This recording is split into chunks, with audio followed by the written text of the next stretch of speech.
Nana? Okay. So I like to, before we go, because I have to hear Mass at 15. I still have 15 minutes. Can I hear your feedback on the, on what, on the patient management process, how it's applicable to all types of patients, and how you tried your best to apply it in your particular patient. Okay. Okay. Sino mauna? For, Sige, lahat. okay. Si For Rose. me, sir, actually for me, sir, very helpful siya, sir, na flow. Since actually as interns, parang most of the time nakakalimutan na namin minsan yung like parang step by step talaga. And with this, sir, like yung sa sinend mo, like yung tinuro mo, sir, parang um, na-review kami like kung paano yung way. Although different siya sa tinuro sa amin before, pero parang ito parang mas maganda. Tapos parang step by step na parang like from this pattern and then after that, like what are your considerations and then ano yung mga na-rule in mo and then na-rule out. Actually, easier siya, sir, compared sa mga like yung usual na tinuturo. And then, siguro sir, once you get to like parang used to it, parang easier to use siya. Like not just only as a students, pero pati like siguro pag naging residents kami, sir, parang very helpful siya. Kasi mas mabilis siya gamitin, sir. Thank you. Sige. Next. Ah, ay sir. So, Okay. for me naman po, yung patient management process, parang okay siya in a way na at least yung medyo nag-experience ko po kasi sa UP, parang um, yung C1 Do1. So, parang hindi na-explain masyado yung kung paano talaga. Parang as you observe, medyo gagayahin mo na lang kuno. Pero yung deeper um, flow ng pag-manage ng patient medyo hindi talaga naturo. Pero with this, parang mas nagets ko siya kasi hindi siya yung purely theoretical lang. At least by now na parang na-revisit yung paano dapat yung process. So, ah, parang parang moving forward, pag nag-manage ako ng patient, medyo alam ko yung maging goals ko step by step. Parang along the way, iniisip ko na, okay, so after ma establish yung diagnosis, pwede na magano, and after ma-advise yung patient about it, pwede na, tsaka na pag-isipan yung mga diagnostic processes and yung cost benefit nila, tapos ano yung treatment for the patient. So, parang ano lang po, parang medyo alam na namin as interns yung how to manage a patient. Pero the patient management process na diagram parang reminds us of the stuff na usually nakakalimutan na po namin or hindi na namin na apply. Parang siya yung essence, parang reminder siya nung ano yung essence ng pag-manage ng patient. Okay. Thank you. Thank you, Sheridan.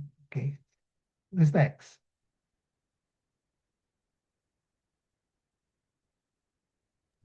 Me na lang po, sir. Haley.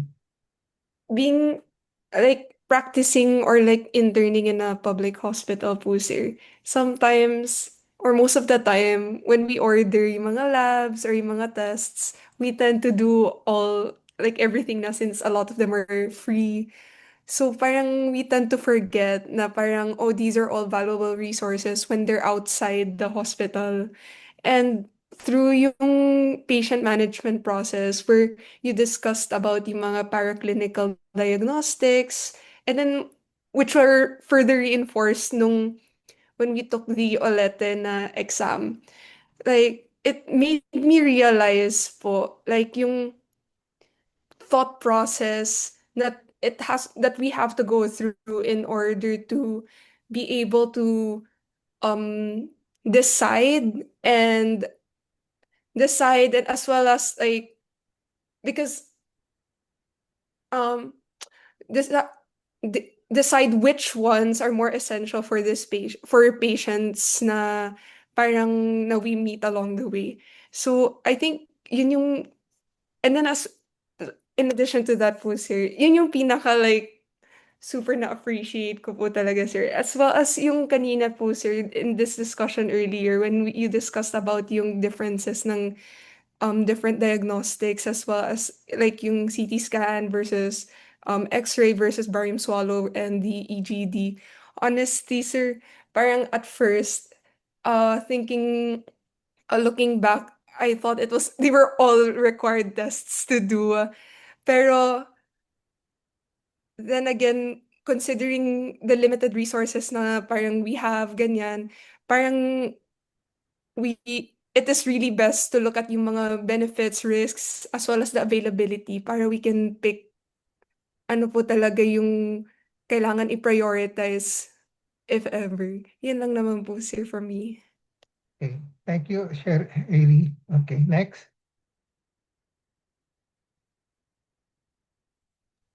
For Janine? me, Sige. James, sige. thank you, sir. I agree with my blockmates po, sir, regarding their inputs po about the patient management process. To add lang po, sir, for me, na someone from Mindanao, sir, with only limited resources and access to, sir, parang healthcare na mga services, I appreciate, sir, the importance of prioritization ng mga tests, sir. I agree with Miss Haley also, sir, na I also thought na required yung lahat ng test to be done to arrive at the correct diagnosis for this patient. But ano pala, it's a matter of choosing no what works best for this patient's case. And also, sir, the patient management process, as someone din na new to this process, na appreciate ko, sir, yung clear, organized, tsaka more systematic na manner. So it helps us to understand more, no, how to approach a patient's case, uh, starting from the history to the PE to the diagnosis and also the treatment planning, sir. So thank you so much po. Okay. Thank you, James. Last two.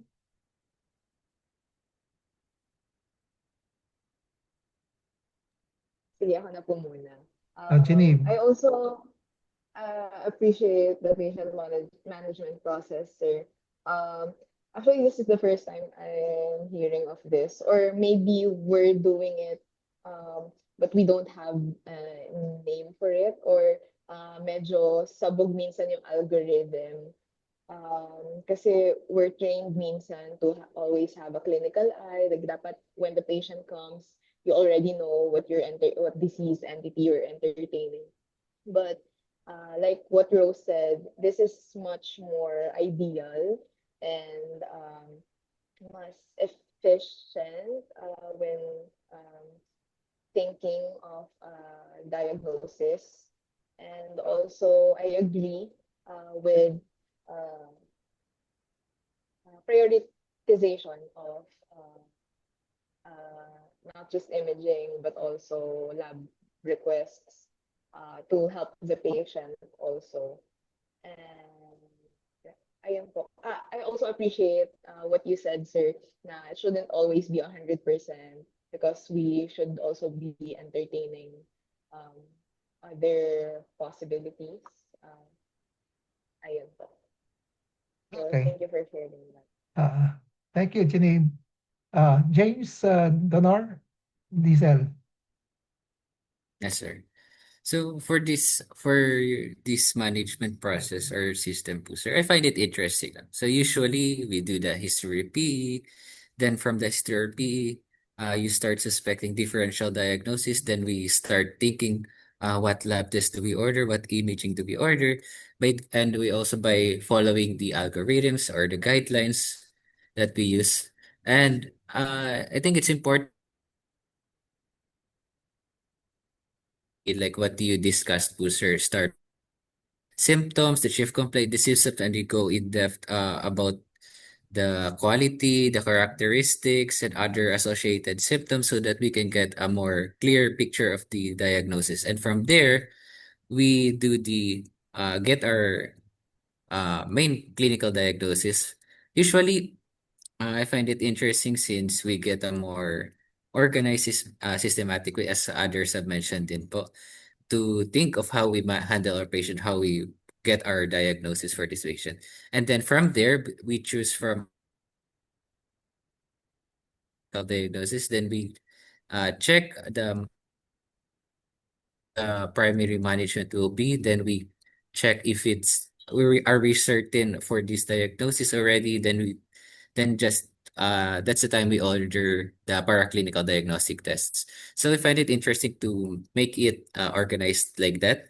And then for the other processes for the treatment as well and the paraclinical diagnostic test, that we always have to include I like the holistic approach of including the availability, risks, and costs that sometimes we do not know usually how much it is. So it's important that we should also research or ask the hospitals or locals about the prices so that we can advise the patient well about the different options that he or she may have. And then with the consent of the patient, we do the procedure. So I like how it's a more organized way of managing a patient. Okay, thank you. I'm glad you appreciated it. Okay, so I hope you can apply it. You can apply it to all, even it doesn't have to be in surgery. Any types of patients, no? Okay, apply ninyo lahat, no? Okay. So with that, thank you very much. Can we have a group picture taking before I leave? Sinong kukuha? Can you take Ako na lang. another one? Okay, Rose, ikaw. Yes, sir. Okay po. 1, 2, 3, smile.